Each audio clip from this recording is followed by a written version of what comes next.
Osteoporosis, হাঁটু ব্যথা, অনেকেই ভুগছেন, মেডিসিন খাচ্ছেন, ইনজেকশন পর্যন্ত নিচ্ছেন, অনেক সময় অপারেশনের কথাও বলছে।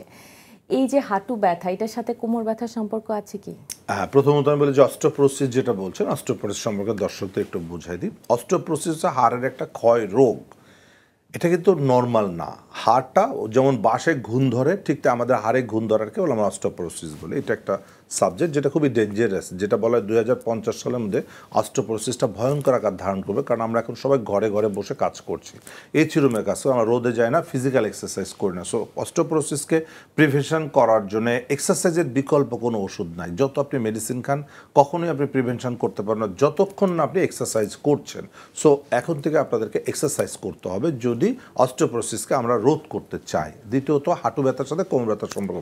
হাঁটু ব্যথাকে আমরা বলি অস্টিওআর্থাইটিস, যেটা অস্টিওআর্থাইটিস অনেকেরই হচ্ছে। অস্টিওআর্থাইটিস হচ্ছে কার্টিলেজের ডিজেনারেশন, কার্টিলেজটা ভঙ্গুর হয়ে যাচ্ছে বা কার্টিলেজের চাপ খেয়ে ভেঙে যাচ্ছে। দুইভাবে হয়, ট্রমা থেকে হতে পারে, মেকানিক্যালি হতে পারে। যেটা কোমরে যদি ডিসপ্রলাপস থাকে লং টাইম, তাহলে অবশ্যই হাঁটু ক্ষতিগ্রস্ত হবে। যেটা রিসার্চ বলছে long time back pain, bilateral both নি জয়েন্ট পেনের কারণ। যারা কোমর ব্যথায় সাফার করছে, একসময় তাদের কোমর ব্যথা চলে যাবে, মনে করে ভালো হয়ে গিয়েছে, বাট তাদের দুই হাঁটুই ড্যামেজ হতে শুরু করবে। এইভাবে প্রচুর রোগী আছে যারা কোমর ব্যথা অনেক আগে ছিল, 10 বছর আগে, এখন ভুলেই গেছে কোমর ব্যথা কোনদিন ছিল কিনা, কিন্তু হাঁটুর যন্ত্রণায় তারা সারা দিন কাতর এবং হাঁটুর চিকিৎসা করতে করতে করতে করতে ফেড আপ হয়ে যাচ্ছে, ডিসেবল হয়ে যাচ্ছে, তবু হাঁটু ভালো হচ্ছে না, কারণ তাদের সঠিক ট্রিটমেন্টের কাছেই যায়নি তারা, যে কারণে হাঁটু ভালো হচ্ছে না। তারা ইনজেকশন দিচ্ছে, থেরাপি দিচ্ছে, ওষুধ খাচ্ছে, কিন্তু হাঁটু ভালো হচ্ছে না, কারণ তার রোগ কিন্তু কোমরে।